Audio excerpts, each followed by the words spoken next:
PCC అధ్యక్షుడు మాట్లాడుతూ sir మొన్న ప్రెస్ మీట్లో 42 కాదు మేము 46 ఇస్తామని ఆయన సవాల్ చేస్తున్నాడు సార్. మరి ఏ విధంగా ఇస్తారు సార్? 42కే గతి లేదు, 46 ఇచ్చే అవకాశం ఉందంటారు సార్? ఇది ఇప్పుడు పిసిసి అధ్యక్షుడిగా తన యొక్క పార్టీ ప్రభుత్వాన్ని సమర్థించుకోవటంలో తప్పు లేదు. ఎందుకంటే కాంగ్రెస్ పార్టీ అధికారంలో ఉన్నప్పుడే అనేక జడ్జిమెంట్లు వచ్చి 50% దాటొద్దు అనేది అప్పుడు వచ్చినాయి.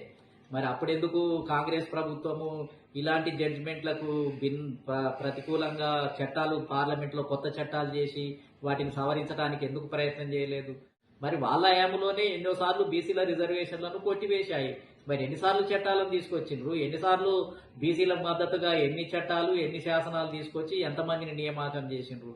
అంటే తనున్నప్పుడేమో చేయదు, వేరే వాళ్ళు ఉన్నారు కాబట్టి ఇంకా అడ్డగోలిగా మాట్లాడటానికి అవకాశం ఉంది. నేను అంటున్న పిసిసి అధ్యక్షుడు మహేష్ గారు, మరి ఆయన చాలా సీనియర్ నాయకులు. నాకు తెలిసి ఏంటంటే అసలు ఎన్ఎస్ఏలో విద్యార్థి ఉద్యమం నుంచి ఇంత సుదీర్ఘంగా ఇంత అనుభవంతో ఉన్న వ్యక్తి ఇప్పుడు కాంగ్రెస్ పార్టీలో ఎవరు లేరు నాకు తెలిసి. అంత కింది స్థాయి నుంచి ఒక విద్యార్థి దశ నుంచే అంకిత భావంతో పనిచేసినటువంటి వ్యక్తి మహేష్ గారు. చాలా సిన్సియర్ నాకు తెలిసి. ఆయనకే ఇన్ని సంవత్సరాల తర్వాత ఒక ఎమ్మెల్యే టికెట్ ఇవ్వలేకపోయింది. నిజామాబాద్ నుంచి ఎవరెవరో వచ్చారు, బయట నుంచి వచ్చి వేరే జిల్లాల వాళ్ళు వచ్చి పోటీ చేశారు, వేరే ప్రాంతాల నుంచి వచ్చి పోటీ చేశారు.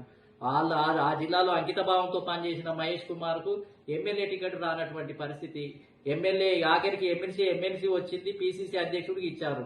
కానీ పిసిసి అధ్యక్షుడిగా ఉంటూ కూడా ఇప్పుడు బీజేపీలో నడ్డా అనే వ్యక్తి పార్టీ అధ్యక్షుడిగా ఉంటూ మంత్రిగా ఉన్నాడు కేంద్రంలో. గతంలో డి శ్రీనివాస్ కూడా పిసిసి అధ్యక్షునిగా ఉండి మంత్రిగా ఉన్నాడు. కానీ ఇప్పుడు పిసిసి అధ్యక్షునికి ఎందుకు మంత్రి పదవి ఇవ్వటం లేదు? ఎందుకు ఖాళీ పిసిసి అధ్యక్షునిగానే కొనసాగిస్తున్నారు? ఒకవేళ కాంగ్రెస్ పార్టీకి సిద్ధశుద్ధి ఉంటే మేమేమంటున్నాం అనంటే 42% పోనీయండి, 46% పోనీయండి, మాకు స్థానిక సంస్థలు ఏమొద్దు.